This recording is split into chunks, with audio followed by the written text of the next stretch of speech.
Hello students, welcome to my channel English strong.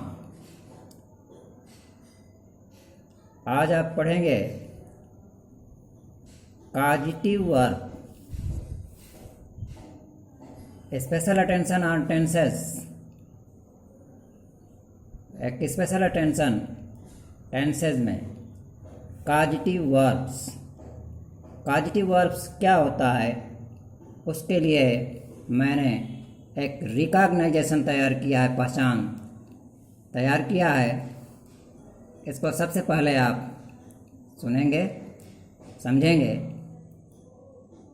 ये tense class 9th, 10th, 11th and 12 और English को strong बनाने के लिए, इंग्लिश स्पीकिंग के लिए बहुत ही महत्वपूर्ण है और बहुत से कंपटीशन के लिए भी इम्पोर्टेंट है। तो हम आज पढ़ेंगे कॉजेटिव वर्ब। कॉजेटिव वर्ब्स का रिकॉग्नाइजेशन सबसे पहले आप करेंगे जब सब्जेक्ट स्वयं कार्य न करके किसी व्यक्ति से करवाए, तब उन सब्जेक्ट के साथ कॉजेटिव वर्ब्स का प्रयोग करते हैं। तो देख लिया आपने क्या रिकॉग्नाइजेशन है इसका। जब आप टेंस बनाते हैं तो सब्जेक्ट स्वयं कार्य करता है, जो डूअर होता है वो स्वयं कार्य करता है।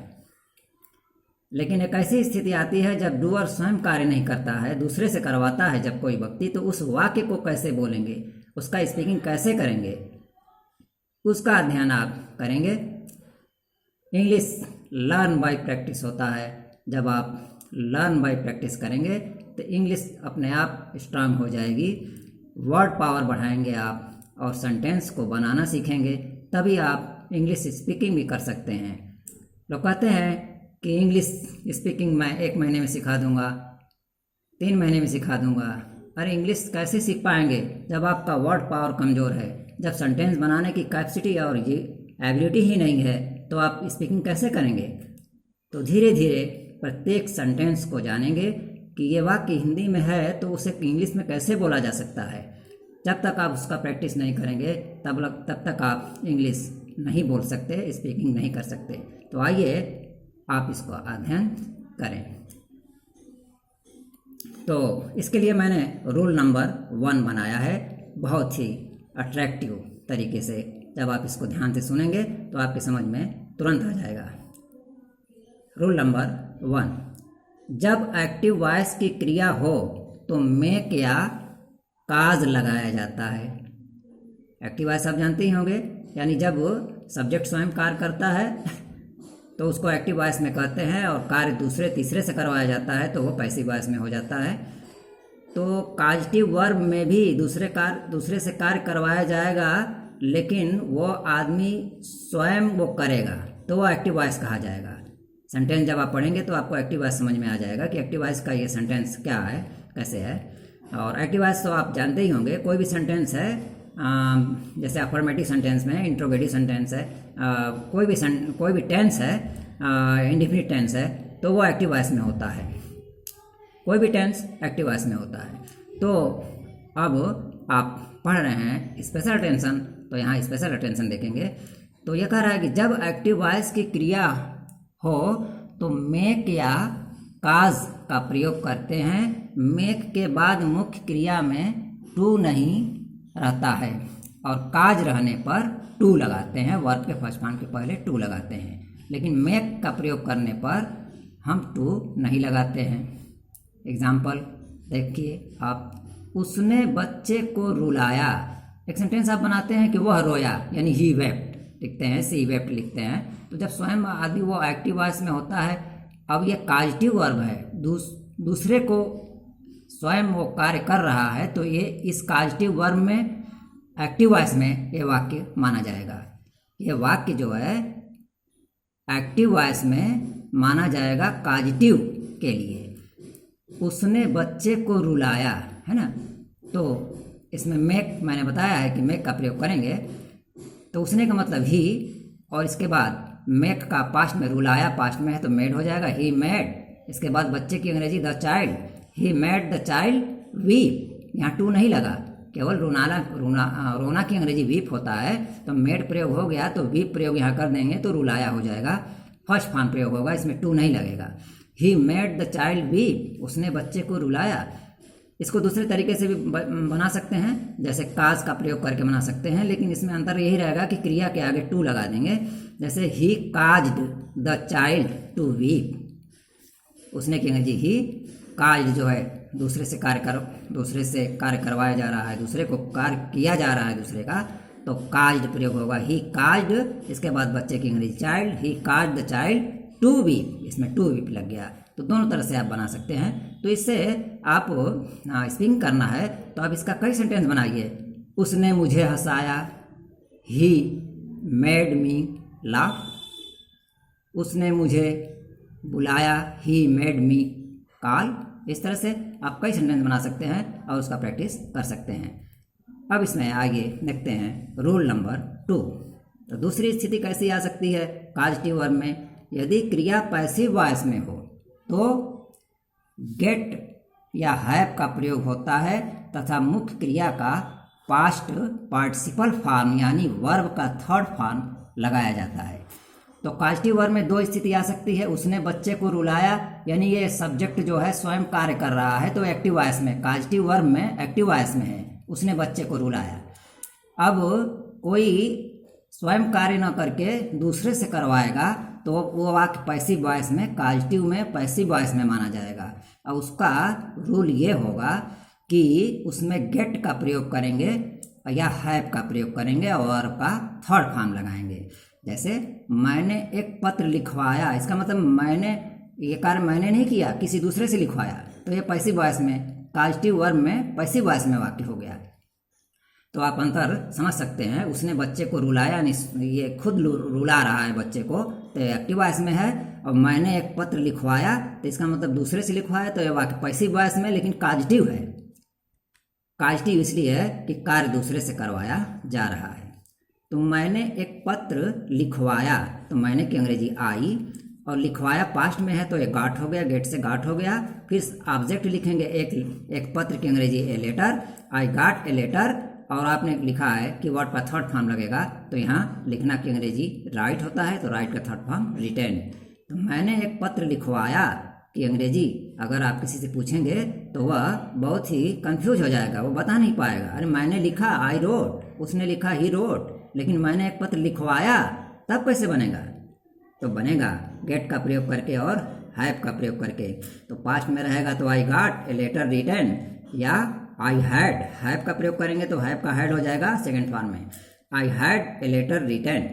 तो इस तरह से इसका सेंटेंस को बनाएंगे। तो इसका दूसरा एग्जाम्पल से भी आपको और स्पष्ट हो जाएगा। एक और तरह का सेंटेंस आ सकता है कि मैं सोहन से यह पत्र लिखवाऊंगा। गा आ गया तो फ्यूचर है, जाहिर सी बात है फ्यूचर है, विल सेल। मैं सोहन से यह पत्र लिखवाऊंगा तो ये भी एक काजेटिव वर्ब है। अब ये बहुत टेढ़ा मामला हो जा रहा है स्टूडेंट के लिए, तो ये बहुत आसान है क्योंकि मैंने जो नियम बताया उसका प्रयोग कीजिए। जैसे गेट का प्रयोग मैंने बताया, तो मैं की अंग्रेजी आई, और गागेगी है तो आई के साथ सेल लगता है, लेकिन कोई काम ज़बरदस्ती हो रहा है तो आई के साथ विल भी प्रयोग कर सकते हैं, इस सेंस में विल प्रयोग होगा। तो आई, मैं की अंग्रेजी आई और विल लग गया गागेगी के लिए, फ्यूचर के लिए। आई विल गेट, गेट का प्रयोग करेंगे, आई विल गेट। इसके बाद यह पत्र की अंग्रेजी this letter, I will get this letter, और वर्ब का third form return, I will get this letter return. और फिर ये चीज़ एक और आ गया कि सोहन से, तो बाई सोहन। इस तरह से ये हो जाएगा I will get this letter return by Sohan. और इसको दूसरे तरीके से भी बना सकते हैं हैव प्रयोग करके, I will have this letter return by Sohan.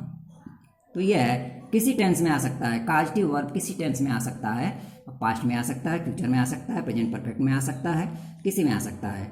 तो ये स्पेशल टेंशन है। तो इसमें आप देखिए तीसरा एग्जाम्पल मैंने लिया है, यह काम सविता से करवाओ।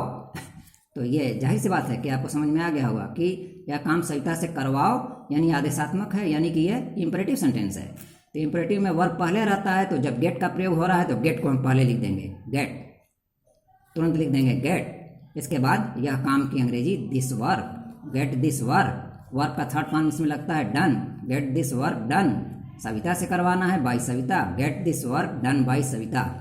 इसको दूसरे तरीके से भी बना सकते हैं आप, have this work done by Savita, have this work done by Savita.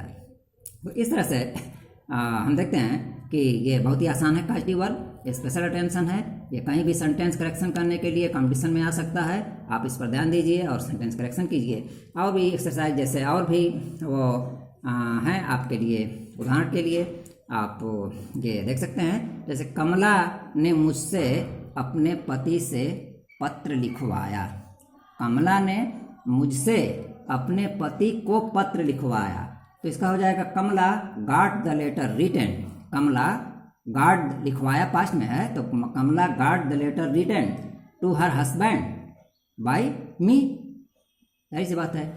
फिर दूसरा है मेरे चाचा अपने घर की सफ़ेदी करवाएंगे, तो फ्यूचर में आ गया, तो मेरे चाचा my uncle will get his house white washed, क्रिया का थर्ड फॉर्म वाइट वाश्ड। और तीसरा है इसका भी आप देख लीजिए, उसने अपना पत्र मुझसे पढ़वाया था, पास्ट परफेक्ट में है, उसने अपना पत्र मुझसे पढ़वाया था, he had his letter read by me. और फोर्थ है वह चित्र उससे खिंचवाओ, तो ये इम्परेटिव हो गया ना ये, तो खिंचवाओ, वह चित्र उससे खिंचवाओ, get that picture drawn by him, get that picture drawn by him. और पांचवा आप देख लीजिए, इस पत्र को डाक में डलवा दो, ये भी डलवा दो, ये भी है इम्परेटिव, तो गेट दिस लेटर पोस्टेड, डाक में डलवाने के लिए पोस्ट, सीधे पोस्ट का पोस्टेड कर दीजिए, गेट दिस लेटर पोस्टेड।